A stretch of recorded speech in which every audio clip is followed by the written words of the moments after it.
আমি কয়েকদিন আগে আপনারা দেখছেন যে আমি সরাইলে গেছিলাম, ওই যে আশুগঞ্জ সরাইলে ওই রাস্তায় জাম হয়।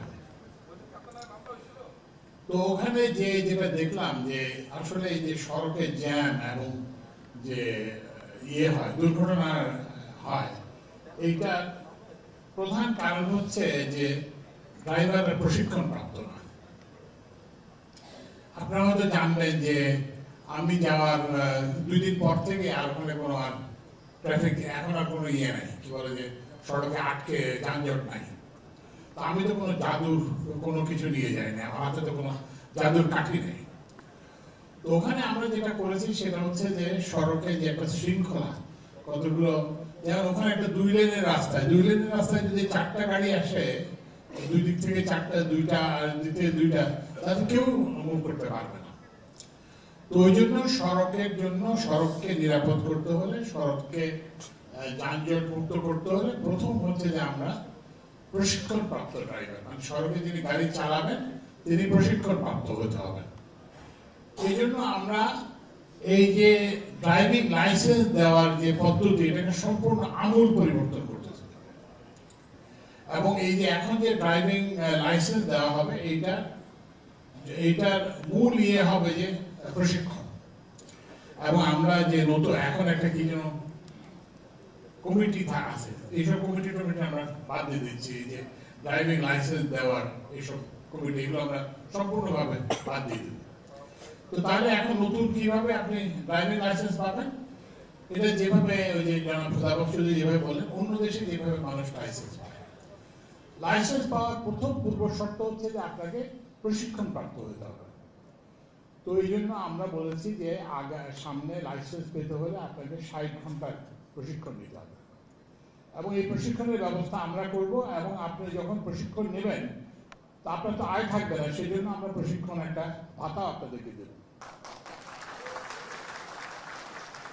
তো তাহলে আমরা, এবং যেটা বললাম যে এইগুলোকে, ওই যে যেটা বললাম, ওই একজন বলছেন সড়ক মালিক সমিতির সাধারণ সম্পাদক বলছেন, হ্যাঁ জি, বলছেন যে সেটা হচ্ছে যে আমরা বিআরটিএ-কে একটা নিয়ন্ত্রণমূলক সংস্থা থেকে এটাকে একটা সেবামূলক সংস্থায় পরিণত করতে চাই।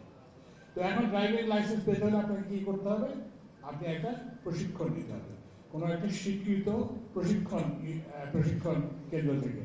আমাদের বিআরটিসির আছে, তারপরে সেনাবাহিনীর আছে, তারপরে পুলিশের আছে, নানান জায়গায় আছে। এবং আমরা যেটা বললাম যে প্রাইভেট যারা প্রশিক্ষণ দিতে চান তাদেরকেও আমরা এনকারেজ করব। তো আপনি প্রশিক্ষণটা নেবেন।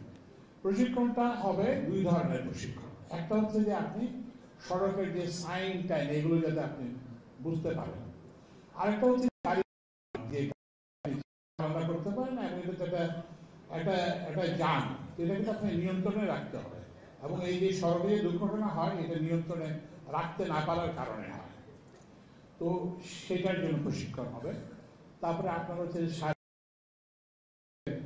সাইট ঠিক আছে কিনা, তারপরে হচ্ছে ডোপ টেস্ট, এগুলো করে এখন আমরা এটাকে মোটামুটি ভাবে বেশিরভাগ কাজ বিআরটি থেকে হস্তান্তর করে আমরা ড্রাইভিং ইনস্টিটিউটে দিয়ে দেব। সুতরাং বিআরটি এর যে ওই যে একটা নিয়ন্ত্রণমূলক ক্ষমতা, সেটা থাকবে না। তো আমরা তাহলে প্রথম ড্রাইভিং এখন আমরা আশা করি যে আমরা কিছু দিনের মধ্যেই এই প্রশিক্ষণ শুরু করব। এই সম্ভব হলে আগামী মাসের মধ্যেই আমরা এই প্রশিক্ষণ স্টার্ট করব। এরপরে দ্বিতীয় যে সমস্যা, সেটা হচ্ছে যে ফিটনেসবিহীনতা। আপনি চালক হিসেবে যতই প্রশিক্ষণ প্রাপ্ত হন না কেন, আপনার যদি ব্রেক ঠিক না থাকে, আপনার অন্যান্য জিনিস যদি ঠিক না থাকে, তারপরে হচ্ছে যে যদি এটা কালো ধোঁয়া বেরোতে পারে, তাহলে তো কোনো কাজ হবে না। তো সুতরাং এটাকে করার জন্য আমরা ওই আমার শ্রমিক মালিক পরিবহন সমিতির সঙ্গে আমরা কথা বলে আমরা ফিটনেসবিহীন যানবাহনগুলোকে আমরা আরো বাড়বে। তো সুতরাং যারা গাড়ি করেন, গাড়ির যারা মালিক, তারা তাদের গাড়ির ফিটনেসটা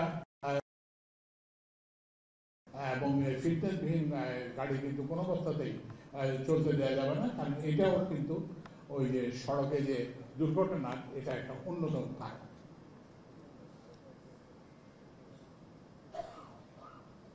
আর এরপরে যে যে যে কারণ, আমরা যে সড়ক দুর্ঘটনার যদি আমরা তথ্যপত্র দেখি, যে মোটরসাইকেল, এই যে সড়ক দুর্ঘটনা বেশিরভাগই হচ্ছে যে মোটরসাইকেল, এবং এই যেহেতু মোটরসাইকেলের ব্যবহার বাড়ছে, সেহেতু এই দুর্ঘটনার হার এবং মৃত্যুর হারও বাড়ছে। তো আমি যেদিন সরাইলে গেলাম, আপনারা দেখছেন যে একটা ছবি আছে, ছবি হয়তো আপনারা কেউ কেউ দেখছেন, যে আমি একটা মোটর বাইকের পেছনে বসে আছি, আমার মাথায় একটা হেলমেট আছে, কিন্তু আমার যে চালক তার মাথায় কোনো হেলমেট নাই। এটা কারণটা কি? আমরা হচ্ছে কি 10টা, প্রথমে হচ্ছে কি আমি ওখানে 1.5 ঘন্টা জামের মধ্যে বসে থাকলাম, তারপরে আমি হাঁটতে শুরু করলাম। তো হাঁটে এখন আপনি তো ধরেন 12-13 কিলোমিটার পর তো আর হেঁটে যাওয়া যায় না।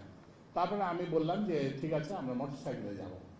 তা আমরা 10-15টা মোটরসাইকেলকে থামালাম, একটি মাত্র হেলমেট আমরা পাইছি, এবং ওই হেলমেটটাই কিন্তু আমি মাথায় দিয়ে আমি ওই চলে গেছি। তো ওই জন্য ওই যে হেলমেটের ব্যবহার বাড়াতে হবে, এবং এই জন্যই আমাদের এই বছরের যে প্রতিপাদ্য, সেটা হচ্ছে যে ওই যে যেটা বললাম যে মানসম্মত হেলমেট ও নিরাপদ গতি, কমবে জীবন ও সম্পদের ক্ষতি। এবং এই যে হেলমেটটা যে একটা মূল বিষয়, এটাকে করার জন্য যেসব সড়কে যে নির্মাণ কাজ চলতেছে এবং যাত্রীদের ভোগান্তি হচ্ছে, সেই সব এলাকায় আমরা 10,000 হেলমেট দেব, এবং আজকে প্রতিনিধিত্বমূলকভাবে কয়েকজনকে হেলমেট দেওয়া হবে। তো এইটার উদ্দেশ্য যে দেশে তো লক্ষ লক্ষ হেলমেট কি বলে যে মোটর বাইক আছে, তো আমরা তো সবাইকে হেলমেট দিতে পারবো না, কিন্তু আমরা আশা করব যে এর মাধ্যমে যে সচেতনতা সৃষ্টি হবে, তাতে যে সড়ক দুর্ঘটনার পরিমাণ এবং সড়কে প্রাণহানির পরিমাণ অনেকটাই কমে যাবে। এরপরে শেষের যে প্রসঙ্গটা আমরা বলতে চাই, যে সড়ক দুর্ঘটনা আমাদের জন্য একটা গ্লানি, আমাদের জন্য একটা ব্যর্থতার প্রতীক, এবং এই সংখ্যাটা কিন্তু বেশ বড়। বাংলাদেশে এই 2015 থেকে 14 থেকে 25 এই সময়ে প্রতিদিন 15টি করে সড়ক দুর্ঘটনা ঘটছে, মৃত্যুর হচ্ছে 27 জনের, আহত হচ্ছে 38 জন। এইটা একটা গ্রিন স্ট্যাটিস্টিক্স, এইটা অবস্থাতে এটা চলতে দিতে পারি না।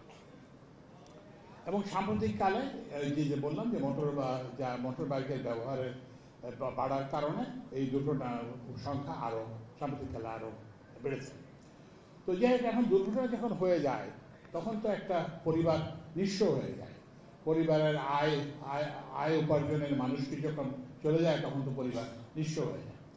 তো ওই জন্য সড়ক আইনে এই জন্য একটা পরিবারকে একটা সহায়তা, আমি এটাকে ক্ষতিপূরণ বলতে চাই না, কারণ জীবনের কোনো ক্ষতিপূরণ হয় না, এটাকে আমরা পরিবারকে সহায়তা বলি। তো সেইটার একটা 5 লাখ টাকা দেওয়ার একটা আইনি বিধান আছে, কিন্তু অনেক ক্ষেত্রেই এটা পরিবার পায় না। তো ওই জন্য আমরা বিআরটিএকে নির্দেশ দিয়েছি যে এই যে সড়ক দুর্ঘটনায় যারা ক্ষতিগ্রস্ত হবে না, যারা নিহত হবেন, যারা আহত হবেন, তাদের পরিবারকে এই সহায়তাটা, আগে ছিল যে উনি চাইবেন আমরা দিব, আমি বলছি যে না, আমরা বলছি যে এটা না, এটা হচ্ছে যে এটা আমাদের দায়িত্ব ওনাকে যে পরিবারের সদস্য নিহত হয়েছেন কিংবা আহত হয়েছেন, তাকে খুঁজে বের করা, এবং খুঁজে বের করে ওই টাকাটা পৌঁছাতে হবে। কারণ এই যে দুর্ঘটনা ঘটলো, এটা তো ওনার যে কোনো ক্ষেত্রে হয়তো যে চালকের হতে পারে কিংবা হতে পারে, কিন্তু বেশিরভাগ ক্ষেত্রে এরা কিন্তু নিরীহ ভিক্টিম। তো ওই জন্য এটা পৌঁছানোর করাবে, এবং আমরা বিআরটিকে বলছি যে আমরা একটা টার্গেট দিব যে এই সময়ের মধ্যে 100% লোককে কি বলে যে পরিবারকে সহায়তা দিতে হবে, এই সময়ের মধ্যে এই পরিবারকে সহায়তা দিতে হবে। আরেকটা জিনিস যেটা বলে আমি আমার কথা শেষ করতে চাই,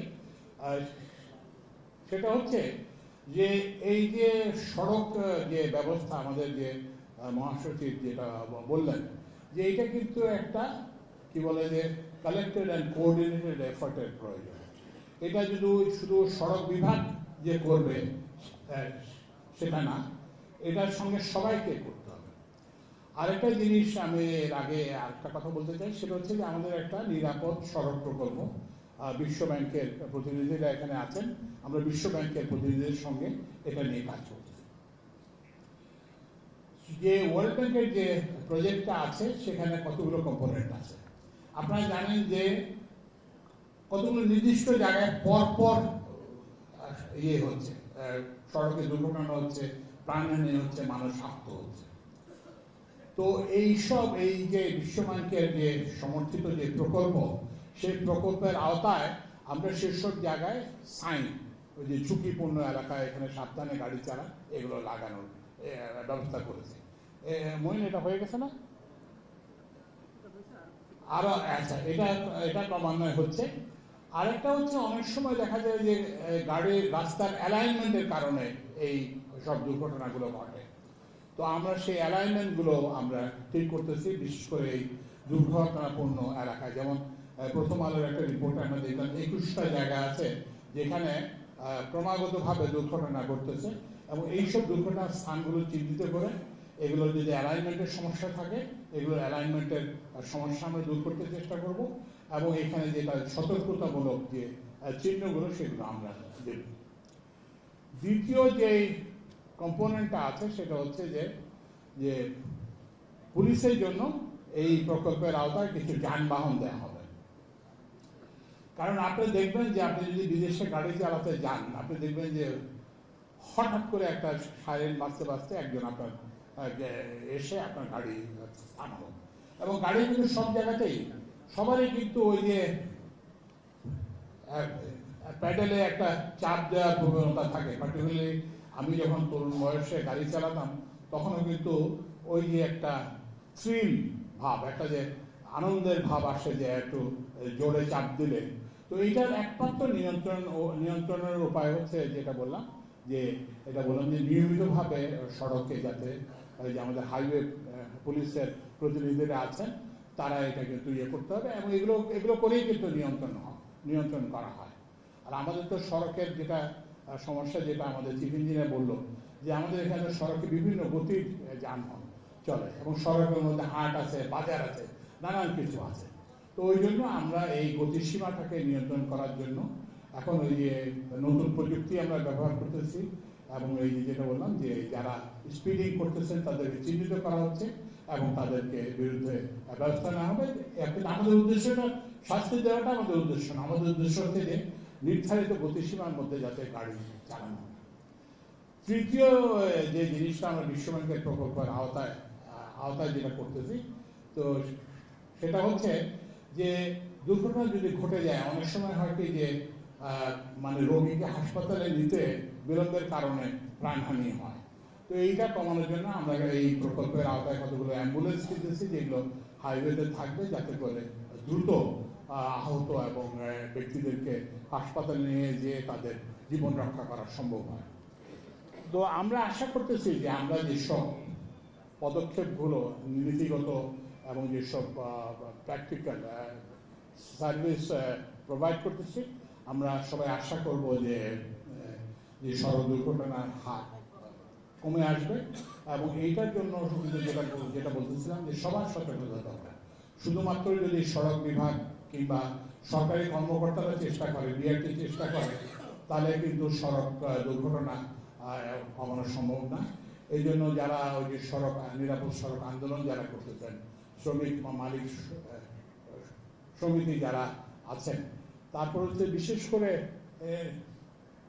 পুলিশের এই যে সরাইলে যেটা করা হলো, এটা কিন্তু একটা পুলিশকে রিডিপ্লয়মেন্ট করেই কিন্তু এটা করা হয়েছে। ওই একই জিনিস ওখানে হাইওয়ে পুলিশ আগে একভাবে কাজ করতো, এখন আরেকভাবে কাজ করে, বা যেটা করা উচিত সেভাবে করে। তো আমরা যদি সবাই মিলে যদি আমরা চেষ্টা করি, আমি নিশ্চিত যে আমরা আগামী বছর যখন এই অনুষ্ঠান হবে তখন তো আমরা থাকবো না, কিন্তু আমরা মনে হয় তখন আমরা একটা উল্লেখযোগ্য অগ্রগতি দেখতে পাবো।